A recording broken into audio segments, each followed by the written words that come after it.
What's up, everybody? This is Matt Taylor again. I'm here today to talk to you about long division and internal combustion. When I say long division, a lot of students just immediately frown at me. Now, I'm going to talk to you today about two different ways and strategies to solve a long division problem. Now, one of those is called the house or the box method. I've heard it called different terms, and we're going to talk about the standard algorithm of the old-fashioned way. What I'm also going to do is tell you about some tricks that you can use that should make it easier for you and a little simpler when you look at doing a division problem to find the quotient. Now, again, my internal combustion will happen at the end. I'm using a water jug here, some 91% isopropyl alcohol, a graduated cylinder, and we're going to do a match as well to light something on fire. So you don't want to miss it, so stay tuned. So we're going to talk about long division. Now, I have two example problems behind on the board. And before I do that, my students got me last time. I did not say our daily five, and I am so sorry. So we're going to start with our daily five, which is number one, I am amazing. Number two, I can do anything. Number three, positivity is a choice. Number four, I can celebrate my individuality. And number five, I am prepared to succeed. So we're going to succeed with some long division today. So I'm looking at this first problem. I have 864 divided by 24. There's a common mistake some students make, a misconception. Some will say 24 divided by. Don't say that because it's actually 864 divided by 24. Another way I could write this problem, I could say this, 864 divided by 24. Now, fractions are division. That's a fifth grade skill we need to learn and need to remember because fractions relate to division. They are division. The fraction bar tells you to divide. All right, so fractions are division. So let's take off and let's work out this problem using the old school way that we learned when we were in school. So parents, this is you. So 864 divided by 24. Now, usually a teacher will tell you to write all 9 multiples of 24. I've heard some do that. I don't recommend that, and here's why. When you begin to look, I'm trying to divide this number into this number. So I'm looking at 24 going to that first digit of 8. All right, first off, make sure you know there's some vocabulary that we need to address first. The 24 is called your divisor. And the number inside the house is called your dividend. All right, that's important to remember. And your answer will be on top of your house, which will be your quotient. All right, now, when I wrote this out earlier over here, all right, when I had this, I basically have a division problem, like I said, because fractions are division. So I tell my students to look at this as a numerator, this being the denominator, okay, as a fraction. But also, what y'all want to see, this number right here is the number that goes inside the house when you divide. So what I tell my students in the classroom is top dog always goes in the house. I'm a dog fan, sorry if it hurts feelings, but I say top dog in the house because the dogs are always on top. So I move that number over, my top number as a fraction will always go inside the house when I divide. Now, let's continue. So I look at my division problem. We have 24, trying to divide that 24 into 8 first. So I look at 8. I know that 24 cannot fit into 8 because 24 and that divisor is larger. So I have to start with a 0 at the top. My next step is to multiply. All right, so I'm going to 24 times 0. When you multiply, you get 0. Anything times 0 is 0 based on the 0 property. All right, so 8 minus 0 is 8. Now the next step I'm going to do, I'm looking at bringing down a number. So I just did. All right, we divide. We multiply, we subtract, and then we bring down.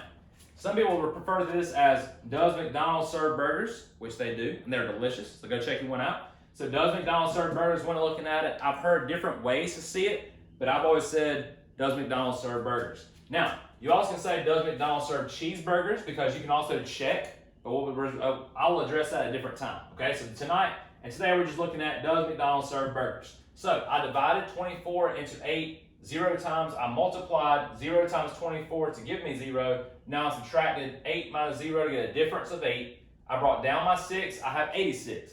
The next thing we're going to do is look at dividing again. So I'm going back up to the top.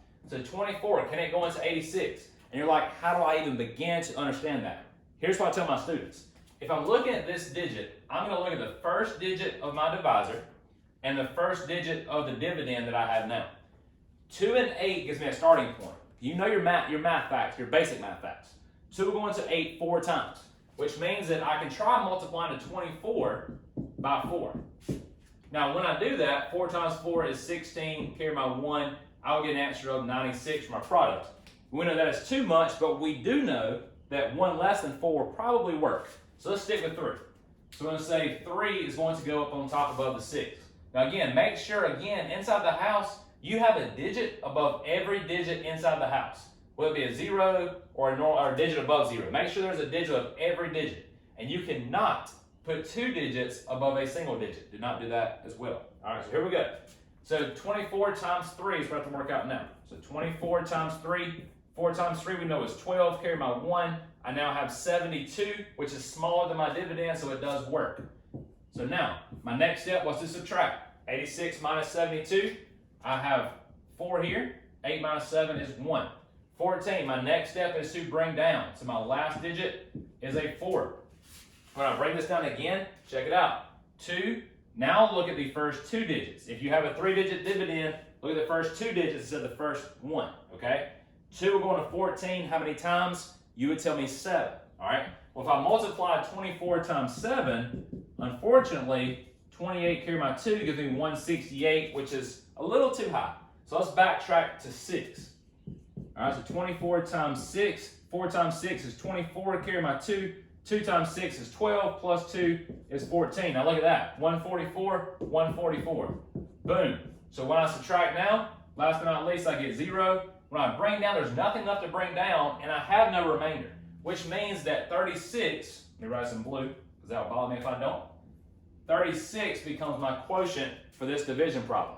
This is the long division or standard algorithm that we learned when we were in school, parents and kids. This is the standard algorithm you learn now. Now notice I only wrote 1, 2, 3, 4 multiples of 24. I didn't write all 9. So again, that strategy that I showed you up here will help you. All right. Now the second tool or method that we've learned in school is called the box or the house method. So this one's a little bit different. All right. Now I talked about it before on my channel, but I said basically instead of bringing the numbers down, you bring the numbers up. Okay. So I'm going to set this up the exact same way. 24 divided into 864. Now, I'll remember I said 24 divided into 864 or 864 divided by 24. So here we go. Now, notice I've spread these numbers out a lot, and you'll see why in just a moment. All right. So let's look at what we can do with this.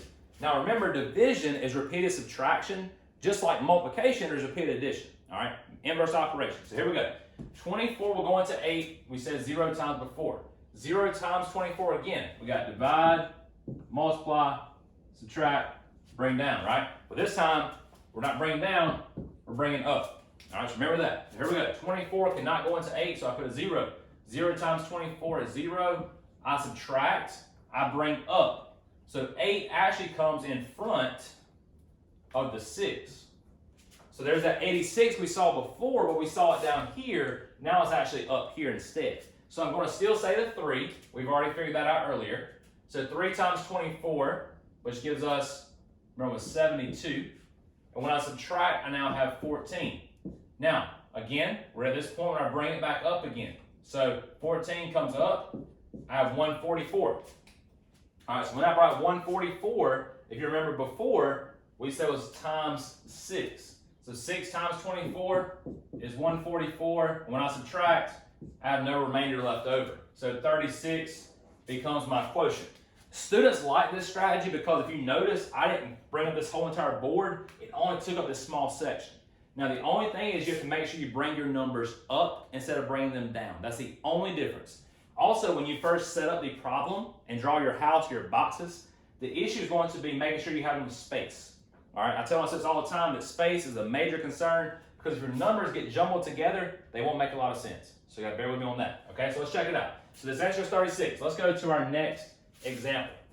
In our next example, I will show you, I'll work out the house or box method first before we do standard algorithm. This next example is 35 divided into 2,468. Remember last time, place value, you got ones, tens, hundreds, thousands. So here we go.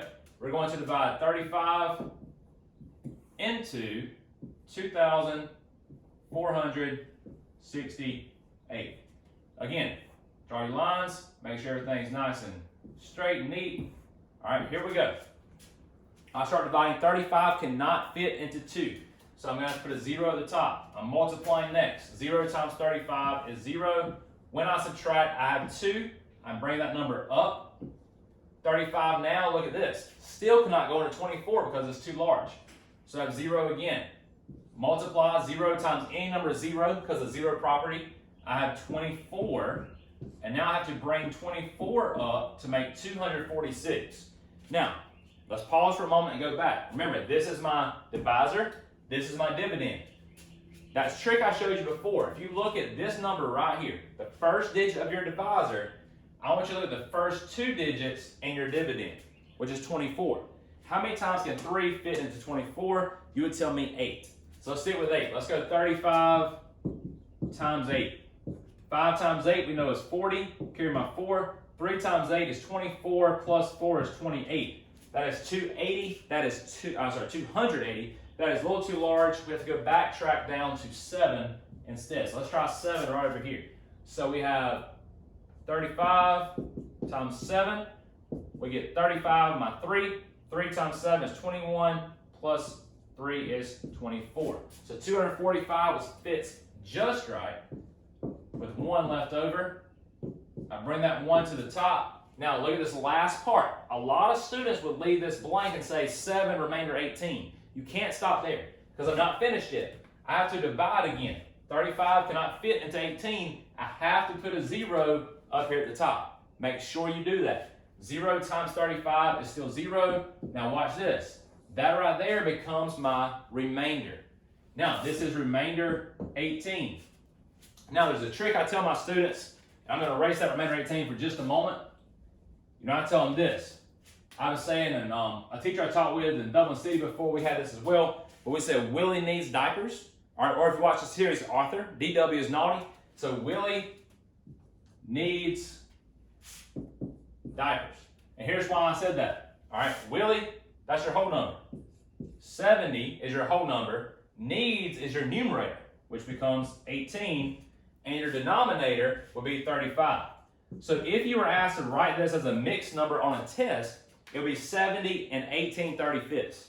Now, the answer, of course, the quotient is 70 remainder 18. These are 2 different ways to represent your quotient.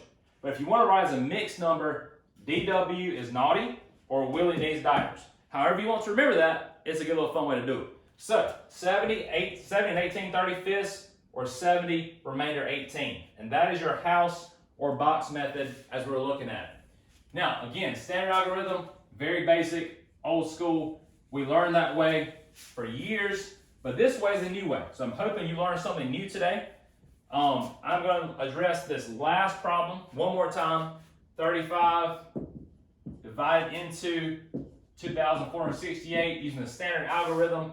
Again, we're dividing, we're multiplying, we're subtracting, we're bringing down this time. So here we go. 35 cannot go into 2. We're just going to multiply, and we get 2. Bring down that 4. 35 cannot go into 24. We put a 0. All right, we've got to bring that number down again. So this time we get 6. 35 can go into 246. This is that trick I showed you, remember? Look at your 3, 24. You would tell me 8, but if you remember, 8 was a little too large. We have to stick with 7. So 7 was 245. When I subtract, I get 1. Bring down that last 18. Again, do not stop here. We've got to say 35 cannot fit into 18. We've got to put a 0. That's important. 35 times 0 is 0, basically 0 property. And so our remainder is 18. So 70, remainder 18, or remember, DW is naughty, or Willie needs diapers. You would have 70 and 18/35. So both of those are correct quotients. That is the standard algorithm. Now, here comes the fun part. So again, I have several ingredients beside me I want to talk to you about. So internal combustion is something that happens and it's very sporadic and very fast. If you have slow motion or can kind of slow your screen down as you watch this, it might be important to do so. But what I have is 91% isopropyl alcohol. Now, this stuff is good for cuts and scrapes, but it burns really bad, so be careful. Now, as I put this on, I'm measuring out 90 milliliters. Milliliters can also be measured in cubic centimeters, if you don't know that.